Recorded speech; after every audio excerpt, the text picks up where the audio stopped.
The Council declared Earth a backwater. Then our warships blotted out. Their Sun Ambassador Kethvar adjusted his ceremonial robes as he gazed down at the primitive blue world through the observation deck of the Galactic Council's flagship. Earth. Such an unremarkable planet circling an average star in the outer rim of a spiral galaxy that barely registered on most star charts. The third planet from its sun had only recently discovered faster-than-light travel, stumbling into the galactic community like a child wandering into a university lecture hall. Pathetic, he muttered to his aide, a nervous Zelothi whose scales shimmered with anxiety.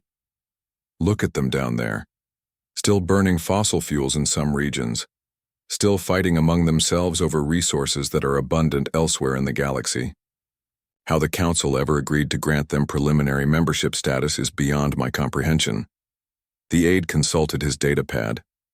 The humans showed remarkable adaptability during the qualification trials, Your Excellency. Their military scored surprisingly high in flukes, Kethvar dismissed with a wave of his four-fingered hand. They got lucky. Besides, what use is military prowess in a civilized galaxy? We've moved beyond such primitive concepts. The Council maintains peace through diplomacy, trade agreements, and mutual cooperation. These humans with their aggressive tendencies and emotional decision-making will never truly fit in. The communication console chimed, and the holographic image of Council Prime Nexus High materialized before them. The ancient being's crystalline form pulsed with authoritative energy. Ambassador Kethvar, the Prime's voice resonated through the chamber. The Council has reached a decision regarding the human application for full membership. Kethvar straightened, confident he knew what was coming. And denied. Furthermore, Earth is to be classified as a backwater protectorate. They will be permitted basic trade rights, but excluded from Council military briefings, advanced technology transfers, and diplomatic initiatives. The humans will remain under our guidance until they prove themselves more suitable for galactic society. The ambassador smiled, his satisfaction evident. A wise decision, Prime. These humans need to learn their place in the cosmic order. 3 months later, Kethvar wasn't smiling. The first sign of trouble came from the Outer Rim colonies. Reports filtered in of mysterious ship movements, massive construction projects hidden behind asteroid fields, and unusual energy signatures detected by long-range sensors. When Council investigation teams arrived at the reported locations, they found nothing but empty space and confused colonists who claimed they had seen nothing unusual. Then came the raids. The Karathi Federation, one of the Council's most aggressive member species, had been conducting police actions against human merchant vessels, confiscating cargo under the pretense of contraband inspection. It was all legal under the Backwater Protectorate classification. Technically, humans had no right to unrestricted movement through Council space. The raids stopped abruptly when the KFS Dominator, a heavy cruiser, simply vanished. One moment, it was pursuing a human freighter through the Nexus system. The next, it was gone. No distress signal, no wreckage, no trace. More ships began disappearing. Karathi, Zelothi, even some Council patrol vessels. Always the same pattern. They would be investigating human activity or harassing human ships, and then they would simply cease to exist. Kethvar found himself standing in the same observation deck 6 months later, but this time he wasn't looking down at Earth with condescension. This time, he was staring up at it from the surface of Karathi Prime as a prisoner. The invasion had been swift, precise, and absolutely devastating. The human fleet had emerged from hyperspace like a metallic storm. Ships unlike anything in the Council database, sleek angular vessels that moved with predatory grace.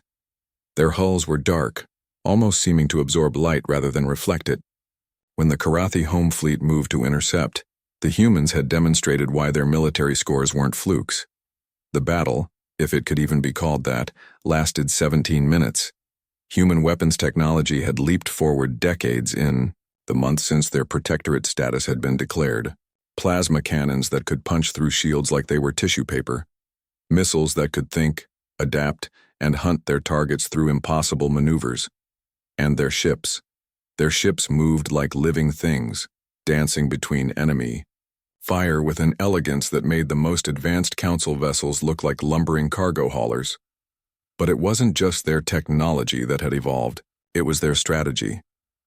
The humans hadn't come seeking conquest in the traditional sense. They had come to deliver a message. Every major council world now had a human fleet in orbit, not attacking, not demanding surrender, but simply waiting. Thousands of ships, possibly tens of thousands, had appeared simultaneously across hundreds of systems. Commander Sarah Chen of the UES Retribution stood before Kethavar in what had once been the Karathi Federation's primary military command center. She was smaller than most council species, unremarkable by galactic standards, but there was something in her eyes that made the seasoned diplomat want to take a step back. "You called us a backwater," she said, her voice calm and measured.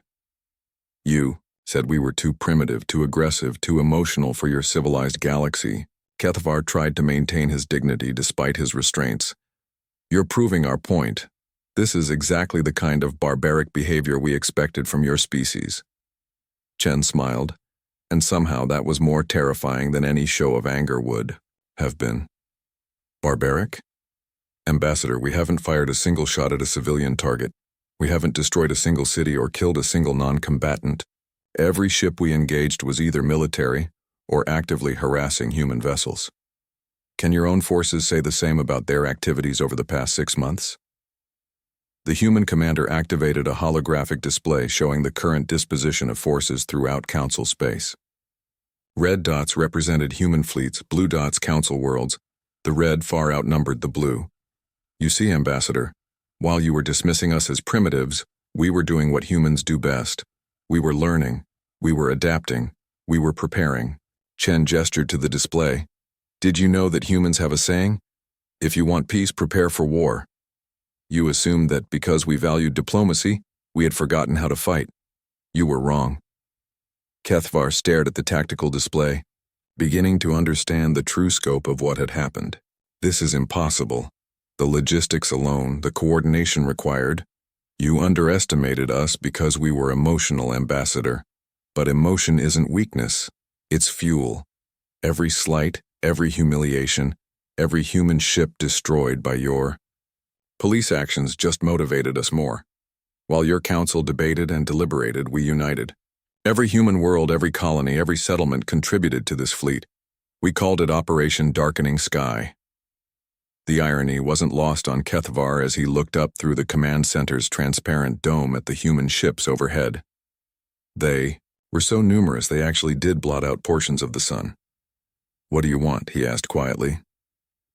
"Respect," Chen said simply. "A seat at the table. Recognition that humanity belongs in this galaxy as equals, not as wards to be managed by their betters."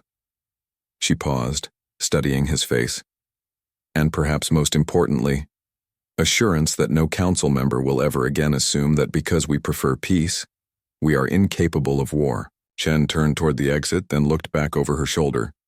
"The council has 72 hours to convene an emergency session and reconsider our membership status. Full membership, Ambassador, with all the rights and privileges thereof.